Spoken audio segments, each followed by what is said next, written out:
Manchester City have won 17 of their 18 Premier League games. Manchester City's 41 win over Tottenham at a frozen Main Road on the 9th of December 1967 has gone down in folklore as the so-called ballet on ice.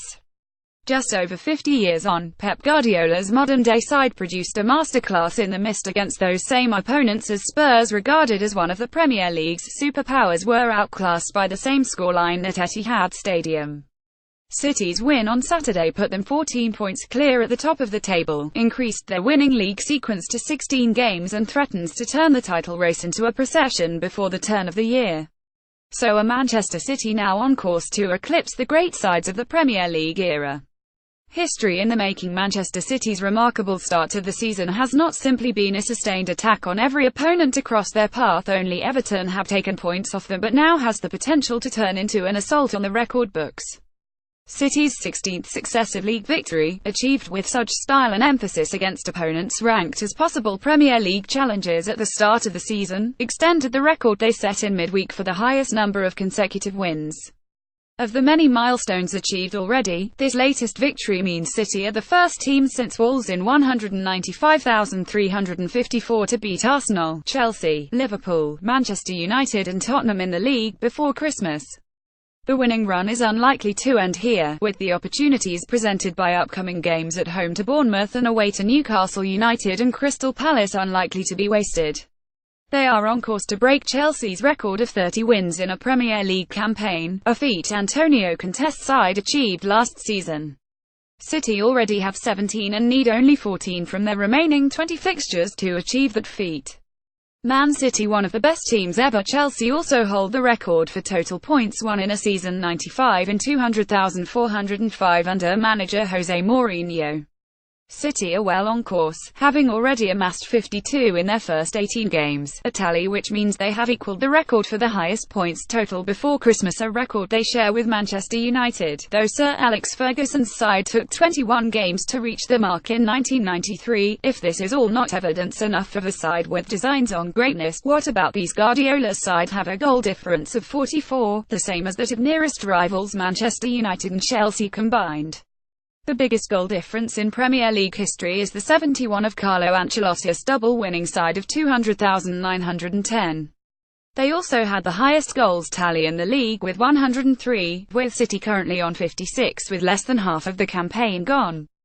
Guardiola's eyes will be on the prize of the Premier League title rather than records, but there is no doubt Manchester City's remarkable run and magnificent football have placed them in a position to radically rewrite the record books and make a case, come the end of the season, to be regarded as the greatest side of the Premier League.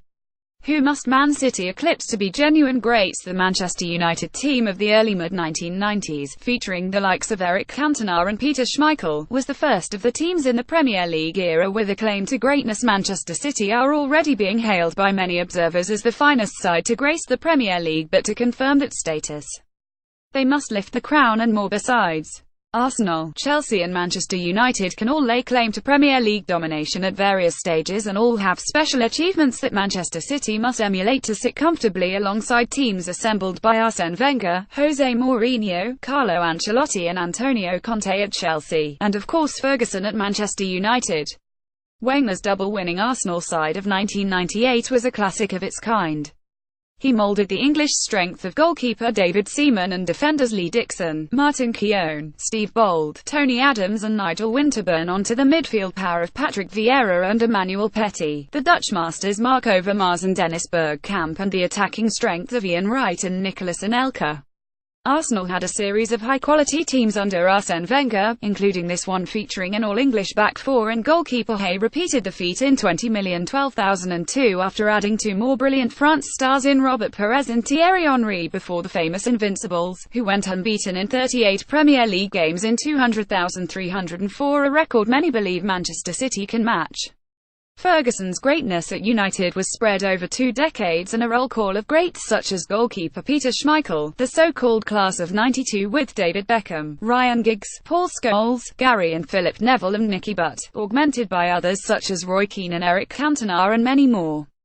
He won the league and FA Cup double 3 times, but it was United's 1999 season that was the template for the success Guardiola may need to achieve before those at Old Trafford even enter into a debate about the greatest side of the Premier League era.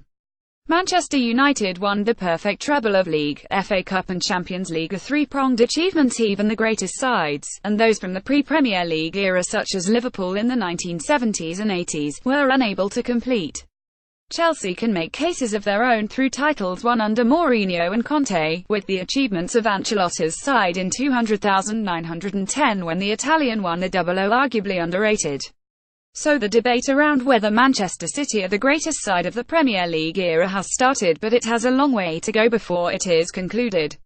Jose Mourinho's Chelsea boasted a spine of John Terry, Frank Lampard and Didier Drogba. How can anyone stop Man City? The Premier League's finest managerial minds have tried different methods in a bid to halt Manchester City's runaway lead in the Premier League with equally unsuccessful results.